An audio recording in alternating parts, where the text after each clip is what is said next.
everything that happens today, it feels a little bit of a movie.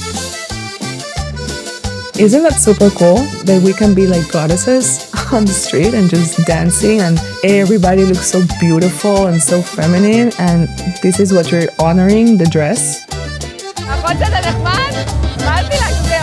For a long time I felt that I was not from here or not from there. Not Israeli enough for the Israelis and not Panamanian enough for the Panamanians. So I guess that I'm always like trying to find myself absorbing both traditions. And now we're in Las Tablas for Desfile Las Mil Polleras, which is an annual celebration. Thousands of people gather here for this day to celebrate and honor the national costume that is called the Pollera. People from all kinds of ages celebrating the dress and really honoring the dress. All these families just gathering and doing it together, all dressed up together.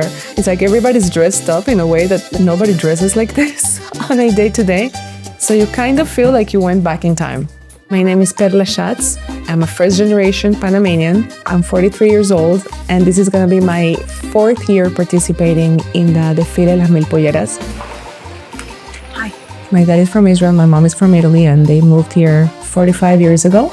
Bienvenida. Hola, ¿cómo están? Hola a todos, qué lindos. I didn't grow up in a house that was embracing the customs and traditions of Panama just because they were from other places. My grandmother is Turkish, my grandfather was Moroccan, so the language spoken at home was mainly Hebrew. ¿Y tus papás se conocieron acá? No, en Israel. Entonces siempre era como ese tema, es que soy de aquí, soy de allá, ¿dónde soy? You know, they pass this beautiful pollera from generation to generation. I didn't have it. I would love to give this pollera to my daughter when the time comes. What does it feel to have your own pollera? I think to finally choose something that you like. I have my grandmother's pollera. There is an pollera from 1940. For us, it's kind of like a treasure. You're not celebrating yourself only with the dress, but you're celebrating the women and femininity and the hands that make this pollera. In my personal case, I'm Jewish. No, yo le dije que no podía nada religioso. So a lot of the jewelry I cannot wear because it has religious symbolisms, which I don't use. So I stay with all the coin designs.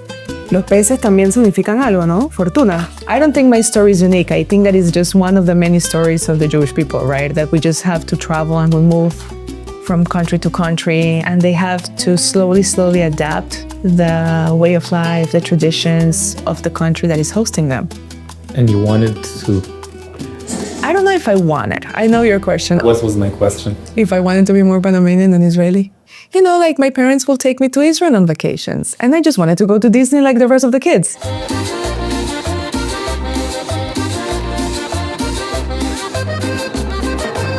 Azati Marceli, this is my mom, and it's her first time here. After many years of living in Panama, she's going to experience this for the first time, and hopefully she's going to have a great time. I will. She will. At the end of the day, it's not only about being Israeli, it's also my cultural heritage, it's my religion, it's who I am, it's my language, my family's traditions, my husband and my kids' traditions. Panama has been very good to my family and very good to my parents and very good to my husband, who is Israeli and also moved here when he was 30. It's a beautiful country, it's a happy country. It would be such a shame if you would not absorb this. In any country you are. Being Panamanian is part of my identity. I was born here. It's who I am. It's part of my life. My kids were born here. I was married here.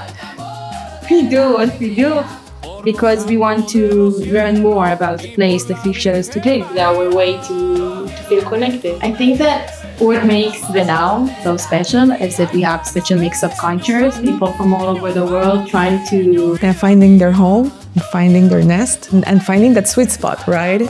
They live far away from their home country and their family and their loved ones, but they are able to find here home, can also adapt the good things about the country that has embraced you. So maybe take things a little bit lighter, celebrate more things, maybe not stress so much about things that we cannot control.